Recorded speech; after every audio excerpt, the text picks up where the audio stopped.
Hay varios elementos que hacen que esta película sea muy emotiva. Acompáñame en este video y descubramos juntos cuáles son.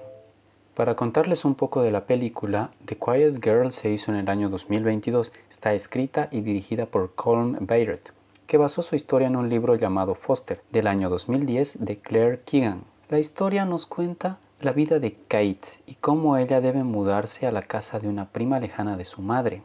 A través de esta visita, ella descubrirá el amor y sabrá lo que es ser querida.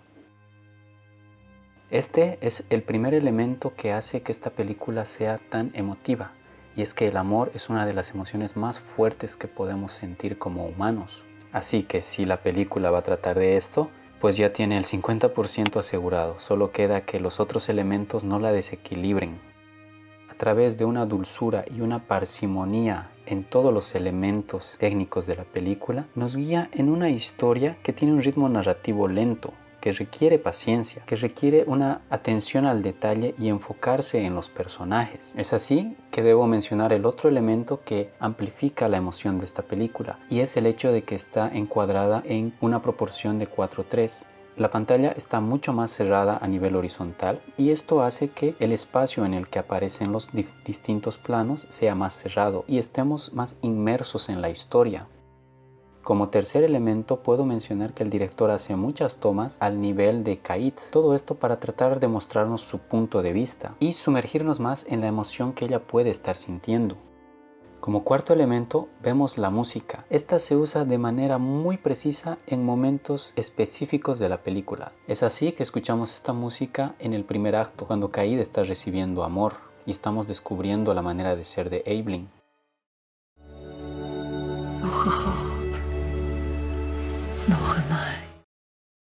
Por otro lado, esta misma música vuelve a acompañar en el momento en el que Kate empieza a correr buscando a Sean cuando estos están partiendo en el auto.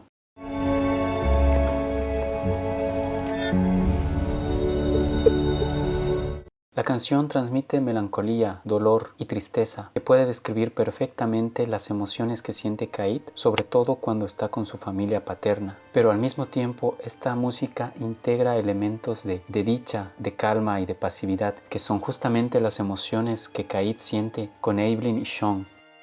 Y como último elemento puedo mencionar las actuaciones, simplemente son espectaculares. Kate, interpretada por Catherine Clinch, es fenomenal en su papel, transmite las emociones de manera muy efectiva, con su silencio, con su mirada, con sus gestos, con una mirada al vacío y una cabeza agachada, logramos entender lo que está pensando y sintiendo. Los ambientes calmados, las tomas fijas, la naturaleza circundante, un entorno casi en silencio. Estos elementos hacen que esta película sea digna de ser amada por personas introvertidas. No por nada recibió una nominación a los premios Oscar como Mejor Película Internacional, además de muchas otras nominaciones y premios en diversos festivales. Es así que esta película es memorable, nos toma de la mano y nos lleva a través de un viaje lleno de emociones agridulces, a través de la mirada de un niño, y logra encantarnos. Espero que les haya gustado el video, nos vemos a la próxima.